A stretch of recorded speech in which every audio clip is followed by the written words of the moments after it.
National spokesperson Sambit Patra जी बहुत important issue लेके आए हैं और इसकी मैग्नीट्यूड इतनी बड़ी है कि बहुत ही डिस्टर्बिंग है सब तरफ। और आज उसका डिटेल लेके संबित जी आए हैं हमारे पास और हम बोलेंगे सर आप। धन्यवाद पंत साहब, आप सबका स्वागत है। नमस्कार। प्रेस कॉन्फ्रेंस में आने से पहले आज टीवी चैनल के ऊपर अभी जो दृश्य देखने को मिला है वो बहुत ही हृदय विदारक है, बहुत ही चिंताजनक है। अभी राजस्थान के बयाना, भरतपुर के बयाना में जो दृश्य आप सबने देखा होगा, चैनल में अभी चल रहा है। एक ट्रैक्टर एक युवक के ऊपर, जिस युवक का नाम निरपत है, उस युवक के ऊपर चढ़ जाता है और युवक की वहीं पर तत्कालीन हत्या हो जाती है, उसकी मृत्यु हो जाती है। विभत्स दृश्य है। ये केवल एक युवक की हत्या का विषय नहीं है, एक युवक की मृत्यु का विषय नहीं है। ये केवल एक ट्रैक्टर एक युवक के ऊपर चढ़ गया, राजस्थान के एक गांव और एक जिले का विषय नहीं है। ये आज पूरे राजस्थान का विषय है। ये आज कांग्रेस शासित राज्यों का विषय है। बताया गया है कि प्रियंका वाड्रा राजस्थान आज पहुंच रही है। मैं आज भारतीय जनता पार्टी के प्रवक्ता के नाते और पार्टी के एक जिम्मेदार कार्यकर्ता के नाते आज प्रियंका वाड्रा जी से ये डिमांड करता हूं कि इससे पहले वो जनसभा को संबोधित करे, ये जो हृदय विदारक दृश्य है भरतपुर का, हत्या हो रही है, सरेआम हत्या हो रही है, उसकी रिकॉर्डिंग हमारे सामने है। ये लड़ाई कोई आज की नहीं है। अनेक वर्षों की दो परिवारों के बीच लड़ाई, पुलिस ने कंप्लेंट, उसके बावजूद हत्या। प्रियंका वाड्रा पहले उस गांव में जाए, पहले जाके उन पुलिसकर्मियों को, वहां के डीएम, वहां के एसपी और वहां के प्रशासन को सस्पेंड करके वो हिम्मत दिखाए कि वो केवल भाषण और स्लोगनिंग के लिए नहीं है, वो खड़ी हो सकती है। She has to project that she has the spine, she has the gall to visit Bharatpur, to visit the place where this gruesome incident, this gruesome murder has taken place only a while ago, and the video which has gone viral across the country and beyond is heart-wrenching. This is the call to Priyanka Vadra. Priyanka ji, विषय तो बहुत ही गंभीर है जिस पे आज हम press conference कर रहे हैं, मगर दृश्य देखने के बाद अपने आप को रोका नहीं गया। इसलिए हमने आपसे ये चैलेंज दिया है कि आप पहले वहां जाएं। अब मैं विषय पे आता हूं। हिंदुस्तान की ये खूबसूरती है, लोकतंत्र की ये खूबसूरती है कि जब चुनाव आते हैं तो घोषणा पत्र आते हैं। घोषणा पत्र एक पुलिंदा होता है, जवाबदेही का घोषणा पत्र एक पुलिंदा होता है कि हम क्या करेंगे जनता के लिए, हम किस प्रकार से जनता को आगे उनके विकास के लिए काम करें। अगर घोषणा पत्र आप लागू नहीं करते, जिन राज्यों में आपने इससे पहले शासन किया, जिन राज्यों में इससे पहले आपने घोषणा की थी और वहां घोषणा पत्र लागू नहीं होता है, तो कभी आप खालिस्तान के समर्थन में खड़े हो जाते हैं, तो कभी हमास के समर्थन पे खड़े हो जाते हैं। आज अशोक गहलोत खालिस्तान के समर्थन में उन्होंने बयान दिया है। राहुल गांधी और कांग्रेस पार्टी आज हमास के समर्थक के रूप में पूरे हिंदुस्तान और पूरे विश्व में वो देखी जा रही है। आखिर हमास का समर्थन क्यों करना पड़ रहा है? आखिर खालिस्तान के समर्थन के पीछे अशोक गहलोत को क्यों जाना पड़ रहा है? एक ही शब्द है, तुष्टीकरण। अगर घोषणा पत्र लागू किया होता हिमाचल प्रदेश में, अगर घोषणा पत्र लागू किया होता कर्नाटक में, तो आज खालिस्तान शब्द का प्रयोग नहीं करना पड़ा होता, जिस खालिस्तान के कारण इंदिरा गांधी जी की हत्या हुई। अभी एक विदेशी राष्ट्र में एक टैब्लॉइड गया था, इंदिरा गांधी की हत्या को सेलिब्रेट करने की कोशिश की थी। भारत के सरकार ने खड़े होकर उसका विरोध किया था। और आज एक कांग्रेस के सिटिंग मुख्यमंत्री खालिस्तान के लिए बोल रहे हैं। इसलिए बोल रहे हैं क्योंकि घोषणा पत्र ना तो हिमाचल प्रदेश में लागू हुआ और ना ही कर्नाटक में लागू हुआ। मैं लेकर आया हूं घोषणा पत्र। हिमाचल प्रदेश में क्या घोषणाएं की थी, कर्नाटक में क्या घोषणाएं की थी, और अंततो गत्वा किस प्रकार से उनका हश्र, उनका अंजाम नकारात्मक रहा, वो इंप्लीमेंट नहीं हुए भी तो इस प्रकार से हुए कि मिलने के बदले देना पड़ा, लेने के बदले देना पड़ा। आप देखिए, जहां तक हिमाचल प्रदेश का सवाल है, जो सबसे बड़ी घोषणा की गई थी राहुल गांधी जी द्वारा और प्रियंका वाड्रा जी द्वारा, वो क्या थी? युवाओं को लेकर थी कि हम सत्ता में आएंगे हिमाचल प्रदेश में, पहली कैबिनेट की बैठक में 5 लाख युवकों को रोजगार दी जाएगी। 5 लाख युवकों को, 1 लाख नहीं, 2 लाख नहीं, 20,000 नहीं, 25,000 नहीं, एक साथ 5 लाख युवकों को नौकरी दे दी जाएगी। और वो भी कोई 10-12 कैबिनेट में नहीं, पहली कैबिनेट में इसकी घोषणा होगी। कुछ नहीं हुआ। कई कैबिनेट की बैठक हो गई, लगभग 11 महीने की सरकार हो गई है, कुछ नहीं हुआ। आज का टैगलाइन है, कुछ नहीं हुआ। दूसरी बड़ी घोषणा क्या थी प्रियंका वाड्रा जी द्वारा? प्रियंका जी, आप तो आज पहले हमारा चैलेंज भरतपुर वाला एक्सेप्ट करिए और ये दूसरा चैलेंज मैं आपके सामने रख रहा हूं। आपने हिमाचल प्रदेश में सीना ठोक के कहा था, आपने सर उठाकर कहा था हिमाचल प्रदेश में कि हम 22 लाख महिलाओं को 1,500 रुपए मुआवजा देंगे। 1,500 रुपए प्रति माह मुआवजा 22 लाख महिलाओं को। लाख तो ऐसे बोलते हैं जैसे पता नहीं। 5 लाख युवक, 22 लाख महिलाएं, कुछ नहीं हुआ। क्या हुआ? 1150 रुपए और 1350 रुपए जो हिमाचल प्रदेश में जयराम ठाकुर जी की सरकार, भारतीय जनता पार्टी की सरकार जो मुआवजा महिलाओं को दे रही थी, जो पेंशन दे रही थी, उसे बढ़ा करके 1,500 कर दिया। 1350 तो हम ही दे रहे थे। आपने कहा था अतिरिक्त 22 लाख महिलाओं को आप देंगे 1,500 रुपए। क्या हो गया? भुगतान क्यों नहीं हुआ? कुछ नहीं हुआ। 300 यूनिट बिजली फ्री देंगे, 300 यूनिट बिजली फ्री देंगे, कुछ नहीं हुआ। उल्टा 125 यूनिट जो फ्री जयराम ठाकुर जी की सरकार, भारतीय जनता पार्टी की सरकार हिमाचल प्रदेश में दे रही थी, उसे भी कैंसिल कर दिया गया। 300 यूनिट बिजली फ्री देंगे, कुछ नहीं हुआ। युवाओं के लिए 680 करोड़ रुपए का स्टार्टअप फंड स्टार्ट करेंगे, पहली कैबिनेट की बैठक में। और सब कुछ पहली कैबिनेट की बैठक में ही करने वाले थे।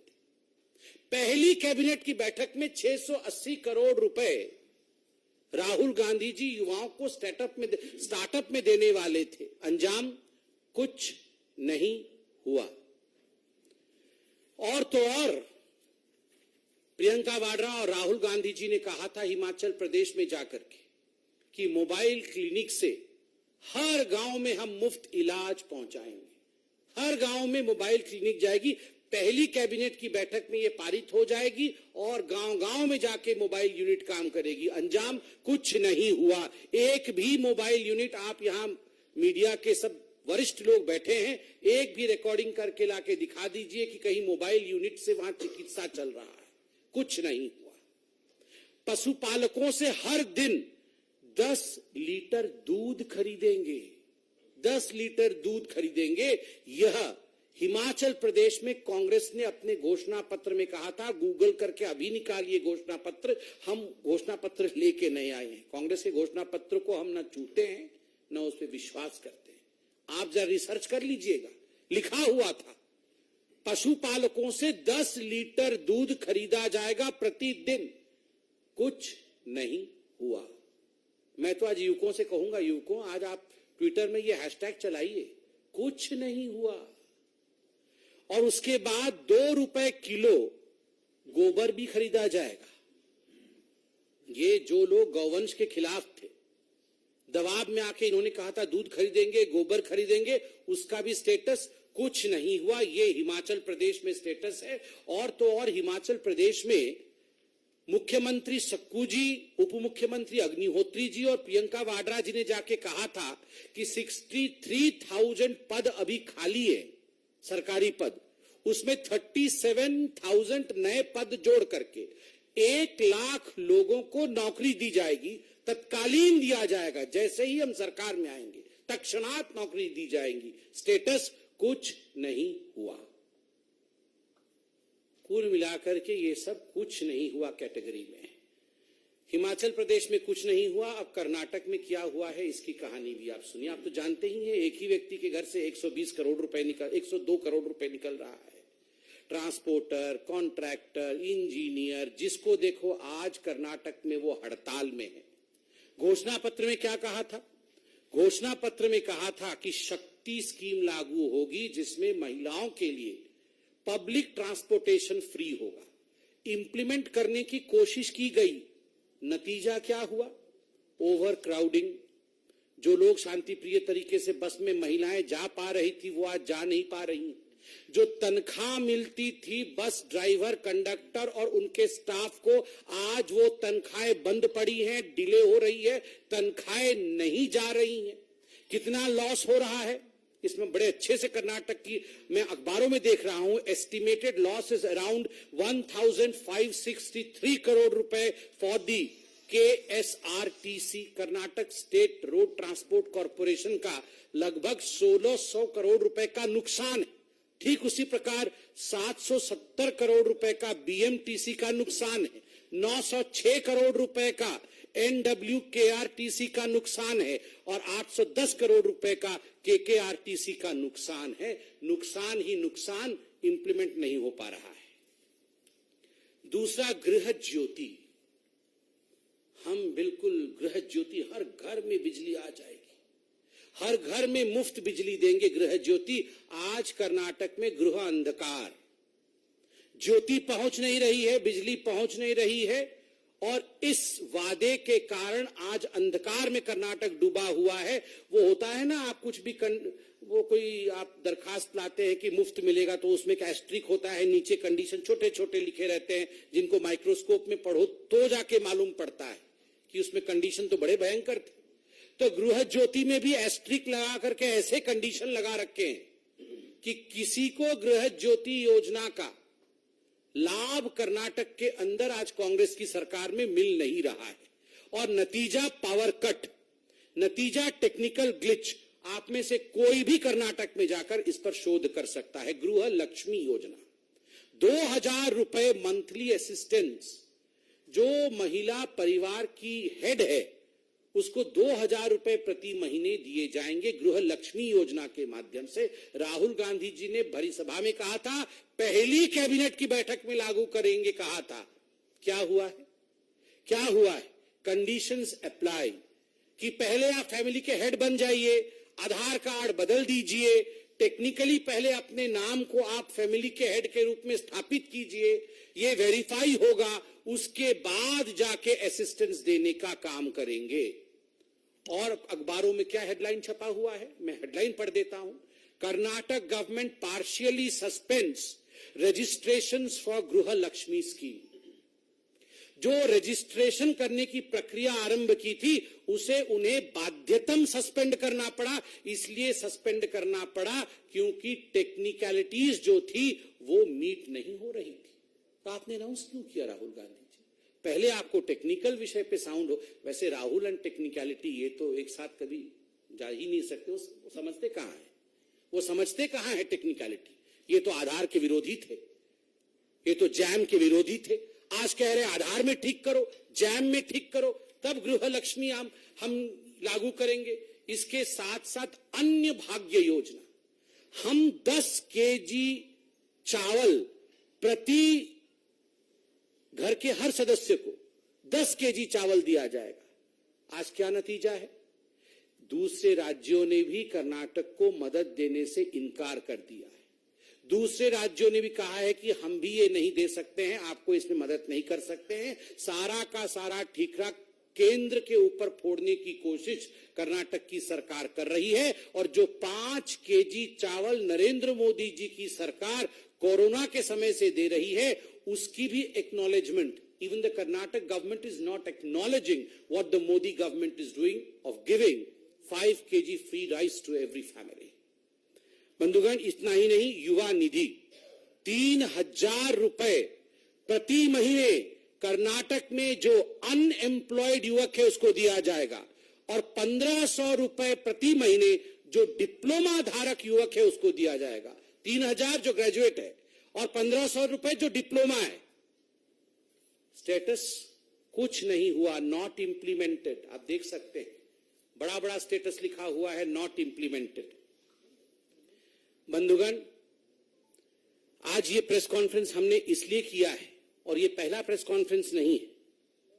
हम जिन राज्यों में चुनाव हो रहा है, चाहे वो मध्य प्रदेश में हो, चाहे राजस्थान में हो, उन चुनावी राज्यों में भारतीय जनता पार्टी, चाहे छत्तीसगढ़ में हो, चाहे मिजोरम में, उन चुनावी राज्यों में, तेलंगाना में भी भारतीय जनता पार्टी जाकर के ये जो विपक्षी दल है अपने घोषणा पत्र में जो लुभावने वादे करते हैं ताकि उन्हें वोट मिल जाए, मगर उनका पालन नहीं करते हैं, इसका खुलासा भारतीय जनता पार्टी हर राज्य में करेगी।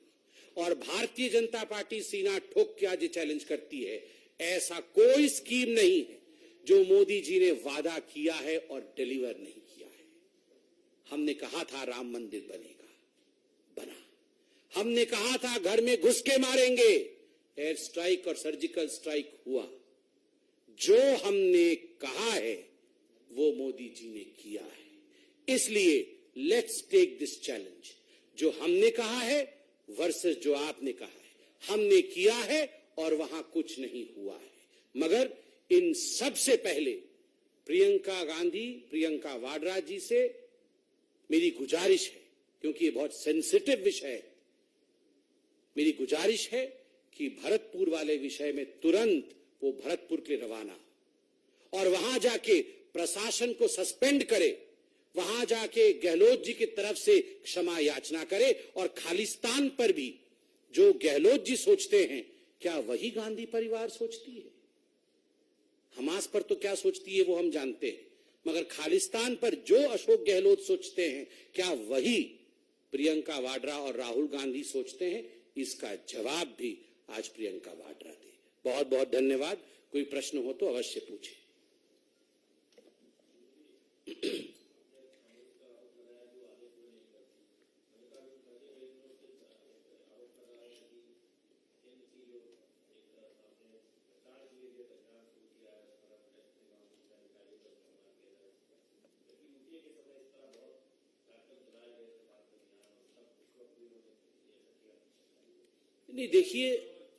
नहीं देखिए, ये जो डिपार्टमेंट्स हैं, चाहे ईडी हो, चाहे सीबीआई हो, आपको क्या लगता है ये अपना काम नहीं करे? यही तो चल रहा था इस देश में इतने वर्षों तक। इस देश में क्या चल रहा था? खुलेआम चोरी लूट हो रही थी। कांग्रेस के लोग राज्यों को एटीएम की तरह इस्तेमाल करते थे, घरों में करोड़ों रुपए स्टैश करके रखते थे। आज क्या हो रहा है? आज ये पैसे कर्नाटक से उठा करके तेलंगाना भेज रहे हैं चुनाव के लिए। एटीएम के रूप में कर्नाटक का प्रयोग हो रहा है। और क्या ईडी और सीबीआई हाथ पे हाथ धर के बैठे रहे? जब हम डिबेट में जाते थे तो हमें याद है, आप ही के चैनलों के एंकर हमें पूछते थे, when will this country change? कब ये देश बदलेगा? कब यहां पर पॉलिटिशियंस भी पकड़े जाएंगे? पकड़े जा रहे हैं, तो अब रोना धोना क्यों है? चोरी करेंगे तो पकड़े जाएंगे।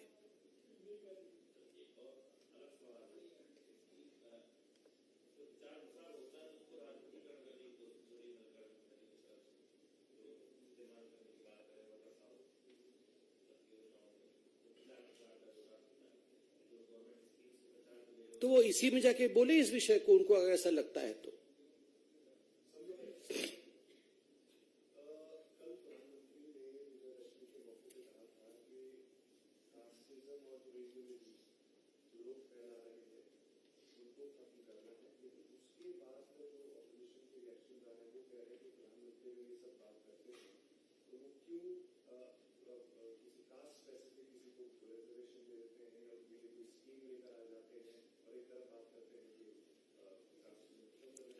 देखिए, there is a difference between appeasement और किसी को एम्पावर करना।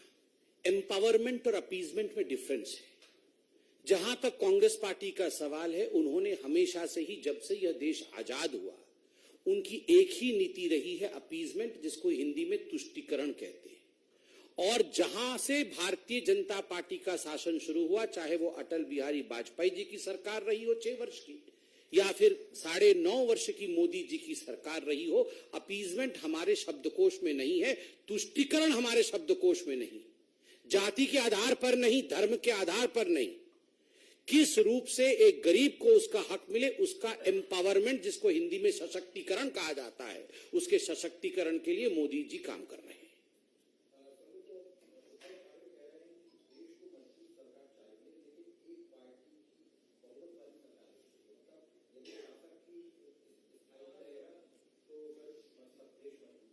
नहीं, कल तो मैं सुन रहा था आशीष सेल्लार जी को। आशीष सेल्लार जी ने उद्धव ठाकरे जी के लिए बहुत अच्छे शब्द का प्रयोग किया।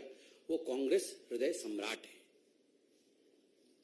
उनके पिताश्री हिंदू हृदय सम्राट होते थे, अब उद्धव जी कांग्रेस हृदय सम्राट है। तो स्वाभाविक है, ये सारे लोग तो चाहते ही खिचड़ी बने, सब मिल बांट के खाएं, खिचड़ी सरकार बने, परिवार की सरकार बने, यही वो चाहते हैं। मगर देश की जनता ऐसा होने नहीं देगी और कांग्रेस हृदय सम्राट को बहुत बड़ा ठेस पहुंचेगा।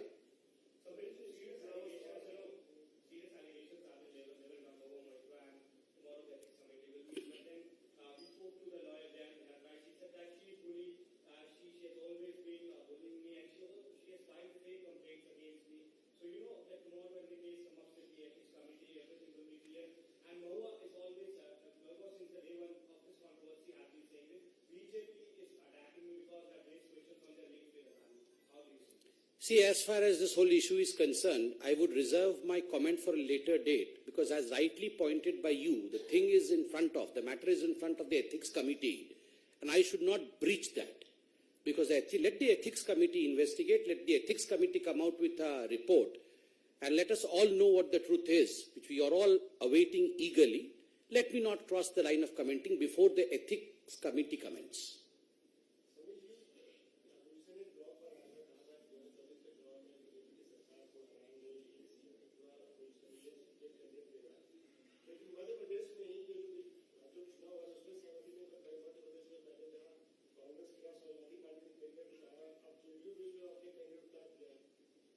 ऐसे ही होने वाला है।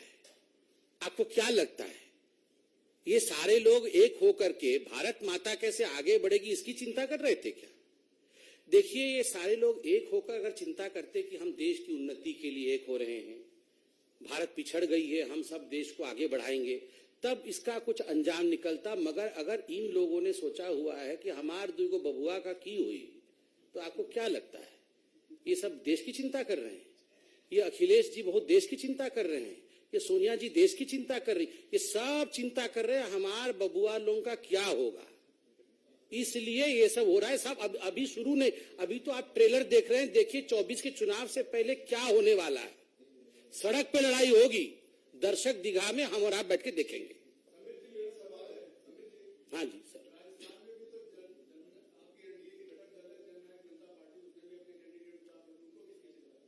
नहीं, हम सड़क पे लड़ रहे हैं क्या?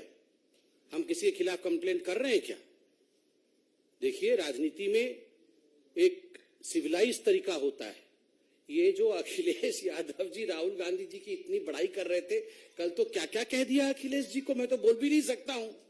और वो आईपी सिंह जी क्या क्या बोल रहे हैं राहुल जी के लिए, बताइए कैसे कैसे शब्दों का प्रयोग हो रहा है आपस में।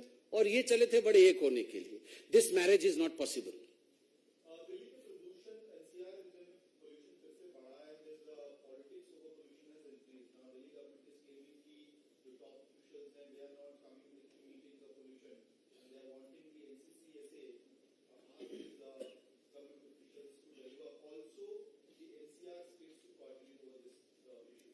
देखिए, ये अरविंद केजरीवाल जी से पूछिए, वो बोल रहे थे हमारी सरकार पंजाब में आ जाएगी, दिल्ली में आ जाएगी, तो हम सब कुछ एकदम दिल्ली स्वर्ग जैसे बन जाएगा। कुछ पेरिस या लंदन कुछ बोला तो था उन्होंने, ऐसे बन जाएगा दिल्ली, पॉल्यूशन भी कंट्रोल हो जाएगा, पराली जलेगी नहीं पंजाब में, सब कुछ हम कमाल कर देंगे।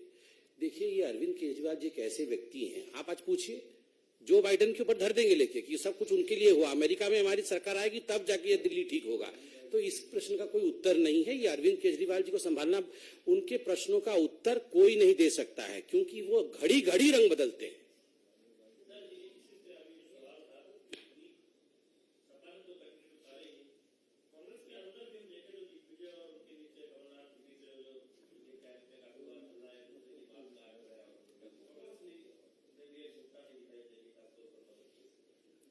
नहीं, कांग्रेस में तो, अरे कांग्रेस में क्या है, मैं तो सुनने में हम लोग को ये भी आ रहा है और आप लोगों के माध्यम से आ रहा है कि परिवार में भी एकजुटता नहीं है। लोग तो ये भी बोल रहे हैं कि प्रियंका की राहुल, इसमें भी लड़ाई चल रही है।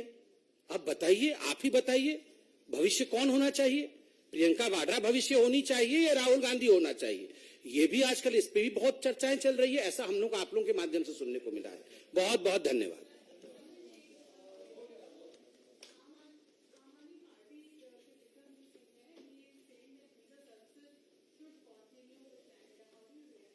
I would not react to that because this is an issue out of the purview of a party. This is an issue of the government. This is an issue which is a serious business which should be discussed at high levels of the ministry, not by a spokesperson over here in a press conference. Thank you.